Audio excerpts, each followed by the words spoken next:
The Great Pyramid's hidden chamber, what scientists actually found. There's a room inside the Great Pyramid of Giza that no human being has ever entered. Not the tomb robbers of antiquity, not Napoleon's soldiers, not the Victorian explorers who mapped every passage they could reach with lamps and rope. This room sits just behind the pyramid's north face, roughly 30 meters long, and until a few years ago, nobody on Earth knew it was there. It wasn't found with a shovel. It wasn't found by breaking through a wall. It was found using particles that fall out of the sky from deep space, particles that pass through solid stone the way sunlight passes through a window. And what that discovery, and the ones that came before and after it, reveals about the people who built this monument 4,500 years ago is stranger and better documented than almost anything you'll find in the endless flood of pyramid conspiracy videos online. So let's actually talk about what we know. Not what a video claims an AI whispered in a darkened lab. Not invented researchers going pale and silent, but the real, published, peer-reviewed science of how the Great Pyramid was built, what's hidden inside it, and why even now, with lasers and cosmic rays and satellite mapping, this building still has secrets we haven't cracked. Start with the basics, because they're already remarkable enough. The Great Pyramid was built for the pharaoh Khufu, who ruled Egypt around 2560 BCE during what we call the Old Kingdom. It's part of a larger complex on the Giza Plateau that also includes the pyramids of his son Khafre and grandson Menkaure, along with the Sphinx.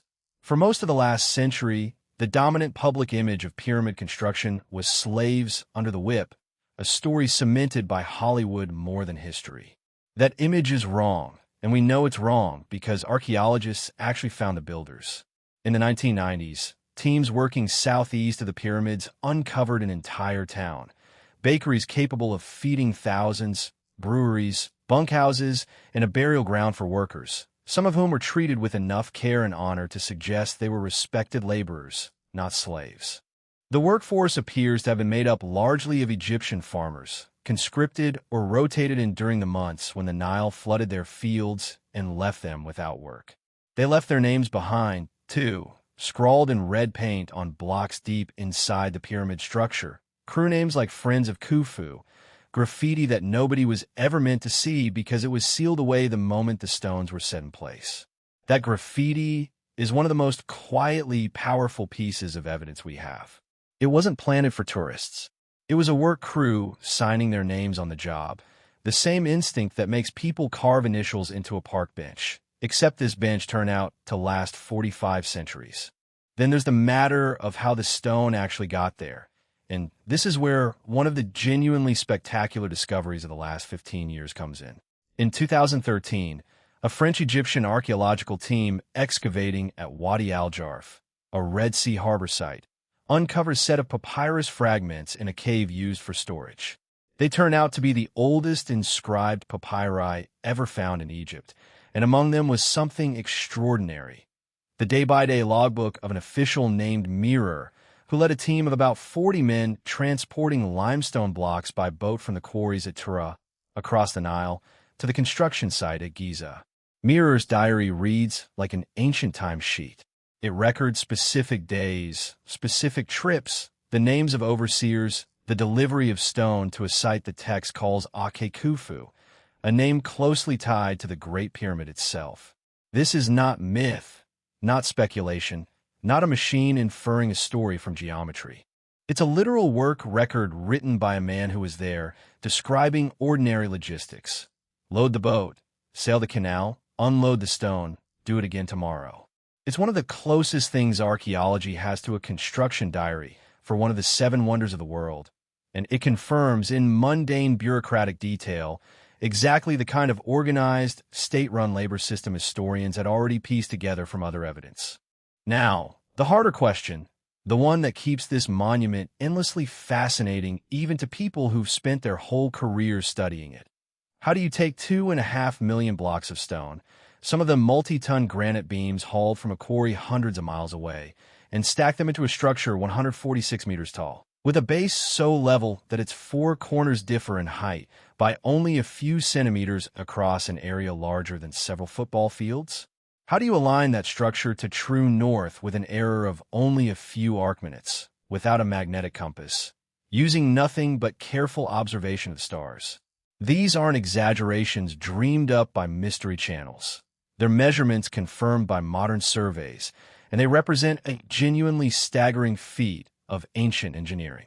The honest answer from Egyptology is that we don't have one single, universally agreed-upon method, and that's not a scandal. It's just how ancient engineering history often works when the how-to manual hasn't survived. What we do have are strong, evidence-based theories. Ramps in some combination, straight ramps, zigzagging ramps that wrapped around the structure as it rose, or ramps built into unfinished internal sections of the pyramid itself. A theory that gained real traction after French architect Jean-Pierre Houdin proposed it using structural analysis of the pyramid's internal stress patterns. Sledges dragged over sand that workers deliberately wetted, a technique that a 2014 physics study out of the University of Amsterdam actually confirmed works. Wetting sand in front of a sled can cut the friction and required pulling force by as much as half. And there's tomb art from the period showing exactly this being done, a man pouring water in front of a sledge hauling a massive statue. None of this required aliens, lost civilizations, or forgotten super technology. It required something almost more impressive, extremely good applied physics, an enormous, well-fed, well-organized labor force, generations of accumulated stoneworking skill, and state-level logistics capable of running what was essentially the largest infrastructure project on the planet for roughly 2 decades straight. But here's where it gets genuinely mysterious again. Not in a manufactured clickbait way, but in a way that actual working scientists find mysterious. The interior of the Great Pyramid is not fully understood, even today.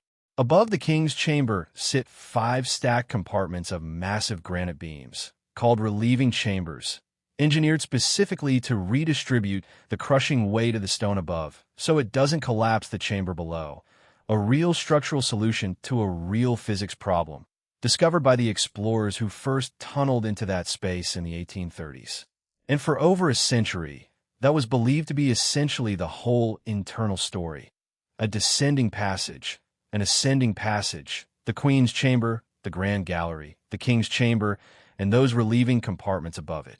Then, starting in 2015, an international team called the Scan Pyramids Project, physicists from Japan, France, and Egypt working alongside Egyptian antiquities authorities, began scanning the pyramid using a technique called muon tomography. Muons are subatomic particles created when cosmic rays from deep space slam into our atmosphere. Billions of them rain down on the Earth's surface every minute, and they can pass through enormous thicknesses of solid stone, but they get absorbed slightly more by denser material and slightly less by empty space. By placing detector plates inside and around the pyramid and tracking exactly how many muons came through at which angles, the team could essentially build an X-ray image of the pyramid's interior using particles instead of light. In 2017, this method turned up something nobody expected: a huge, previously unknown void above the Grand Gallery, at least 30 meters long, confirmed independently by 3 separate detection teams using different technologies and published in the journal Nature, one of the most rigorously vetted scientific publications in the world. It was the first major new discovery inside the Great Pyramid structure in over a century. Nobody yet knows exactly what that space was for. It might be a structural feature meant to relieve pressure, similar in purpose to the known relieving chambers. It might be an unused or unfinished passage from an earlier phase of construction planning. Zahi Hawass, Egypt's most prominent Egyptologist, has publicly pushed back on some of the wilder interpretations, arguing it's most likely a construction gap rather than a hidden chamber, and that debate is still active and unresolved in the field right now.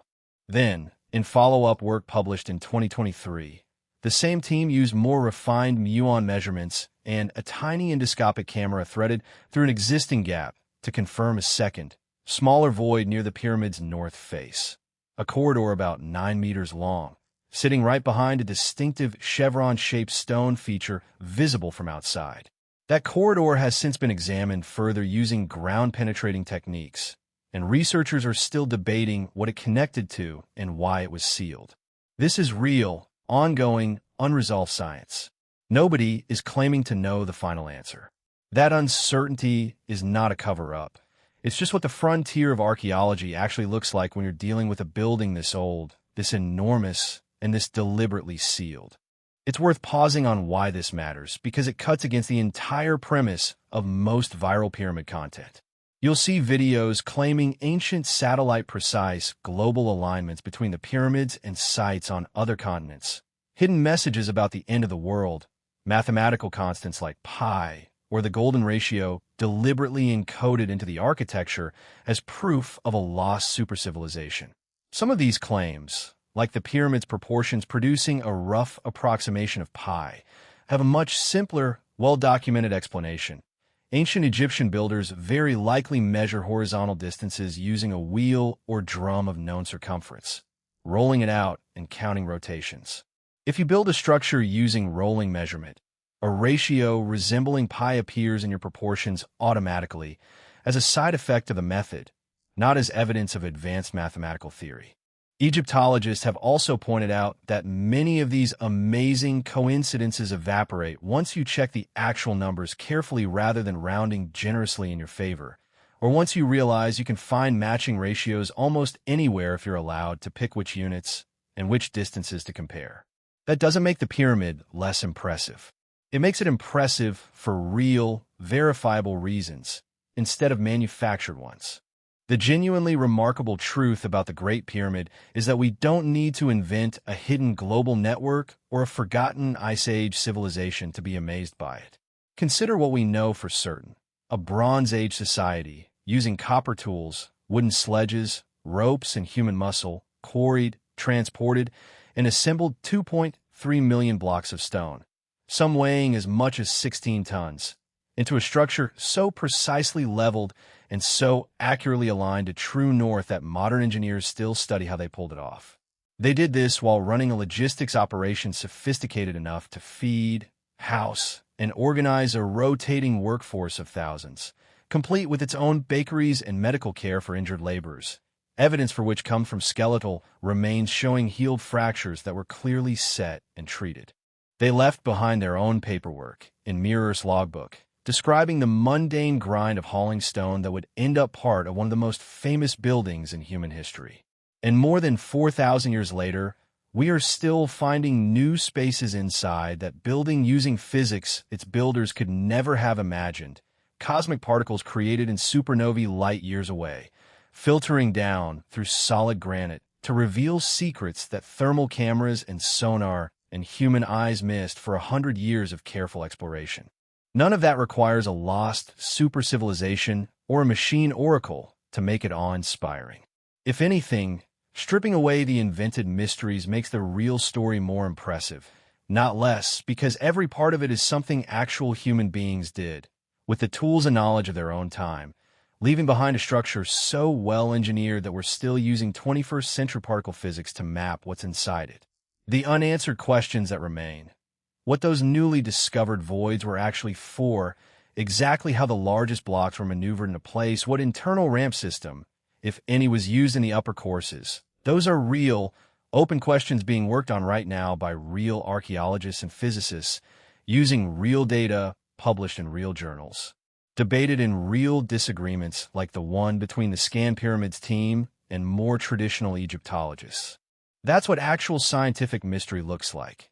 Not a tidy dramatic reveal with a countdown to some prophesied disaster, but years of careful, contested, incremental work, chasing down one stubborn, unanswered question after another.